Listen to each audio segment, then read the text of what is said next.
So the way I eat has changed over the past few years. I think one of the main things that I've adapted to is eating more for performance in terms of how I feel when I'm working out, how I feel going to uni, going to placements. You know, I'm currently in medical school, so a few things that it's caused that to change is just the fact that I've started eating less for just pure immediate pleasure and just more long-term benefits of how I eat, how I feel after I eat. And in this video, I'm going to go through a few reasons why the food that you're eating, although it feels good in the short term, you feel bad after eating it. You don't feel good, you don't feel as effective. So let's get into this video. The first thing is you're mainly eating food just for short-term pleasure. Now, there is loads of meals out there that we all enjoy.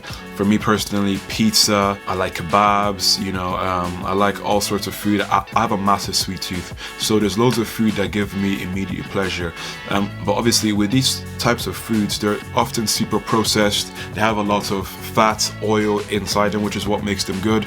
A lot of sugar as well. Now, even though you feel good eating this in the moment, you often feel more hungry after, because let's say in the case of sweets food or just food with like high sugar or high calories, when you eat it, it causes your insulin to spike, and so that causes you to even feel hungry after you've just had a high calorie food that doesn't really have much efficient micronutrients. I guess like just any good micronutrients, maybe they're often high in carbs, not so much in like protein, for example, often quite high in fat. So it's not really giving your body what it needs to feel good, to feel effective, and I feel like that over time will really negatively impact you when you're studying or when you're working, because you'll feel a lot more sluggish. Moving on to the next point, the food sits inside your stomach for a long time. So let's say like you've just had pizza. Like the last time that I had a large Domino's pizza, I couldn't even finish it, but when I used to be able to finish it way back when, it would sit inside my stomach for ages. So once I've had it for, let's say, dinner, like a large Domino's pizza, you know, right now I couldn't even eat maybe half of that. But back then, when I would eat like a whole pizza, for example, I wouldn't be hungry until the following evening, because it would just take so long to digest. I'd feel full and bloated, and it would just feel uncomfortable. But immediately eating it, it felt amazing, because obviously it tastes so good. So that's one of the main reasons. It's more just for short-term pleasure and not much long-term benefits in the way you feel and in your performance. When you're eating foods that have so many ingredients, so much sugar, you know, fats, oils, it's not as nice to digest. It's often quite low in fiber, especially as opposed to eating foods that are you know, high in fiber, you know, often one ingredient, like let's say like lean meats, vegetables, rice, brown bread, those sorts of foods. It's quite easy to digest. They're quite filling. They go through your system quite fast, which is often what you want, because you want to have regular bowel movements. I know this video is getting a bit TMI, but these are things that we need to talk about if you're trying to optimize your health, optimize your performance in the gym, in work, in university, and different things like that. Okay, so you need to be able to eat food that not only feels okay and tastes good, but also makes you feel good after long term and helps you to achieve whatever it is that they want to achieve. And poor micronutrients as well. So let's say like you're eating unhealthy food. Again, fiber is inside. How much protein, how much of it is just pure carbs and fats? This is where I would suggest getting MyFitnessPal. This is an app that I use every day. I'm not saying that you have to start tracking your food every day and you know, just become a robot, but it's just something to keep in mind, and something that if you've never done this before, I'd recommend that you download MyFitnessPal just to get used to it and to get a rough idea as to how much calories is in your food, and what is the micronutrients, what is the breakdowns of those foods. So let's say like I went to here, this is how it's breaking down the food I've had so far today. So carbs, fats, proteins. It just gives you a really good overview, a really good idea as to what you're eating, and allows you to make changes. So if what you're eating on the app shows that it's quite high in carbs, quite low in protein, and you're not really feeling like you're progressing in terms of like your lifts or the way your body looks or the way you function in work or university, then you can start to change and adapt your food, try different things, and just see what works for you.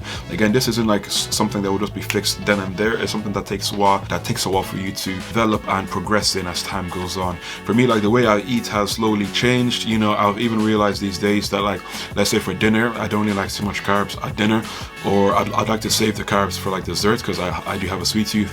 So that dessert could be anything, something high protein, or if I'm being bad, like let's say a small piece of cake and some low calorie ice cream.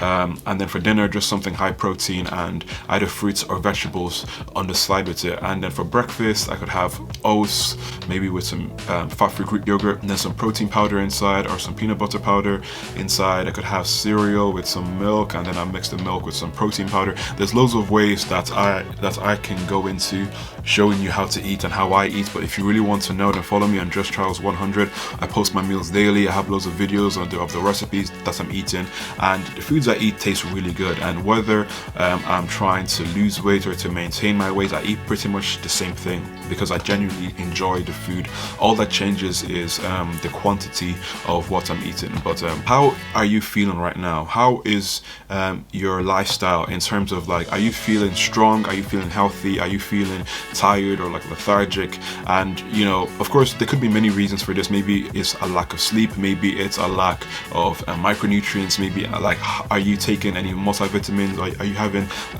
green vegetables, you know, some red meat here and there to get those micronutrients as well?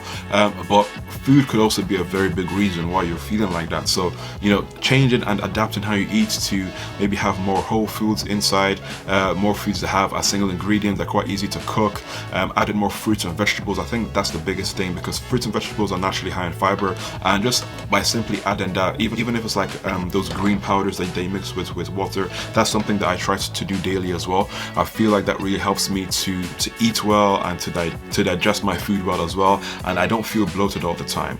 Moving on, that also brings me to my next point as well. Like, are you feeling bloated a lot? Do you feel like you retain water? That's often due to just having high carbs and not really eating foods that naturally just pass through you quickly. Because when you eat high carbs soak up water, and you probably feel like more like puffy, more fluffy around your body.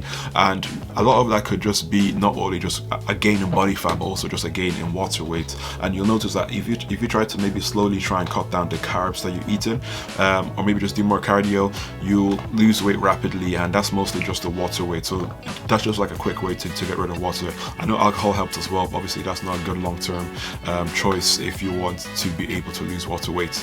So yeah guys, that's the main things that I want to touch on in this video for how I eat well. Again, this is something that I can't really just cover in one simple video. It's just a few quick things that you can implement quickly into your life today. Again, if you want to see what I'm eating, follow me at Just Charles 100 on Instagram, and I try to post there daily. I have loads of videos there of recipes and what I'm eating, what I'm working on, how I'm dieting and working out day to day. And yeah, please feel free to follow me for more videos in the future. Thank you.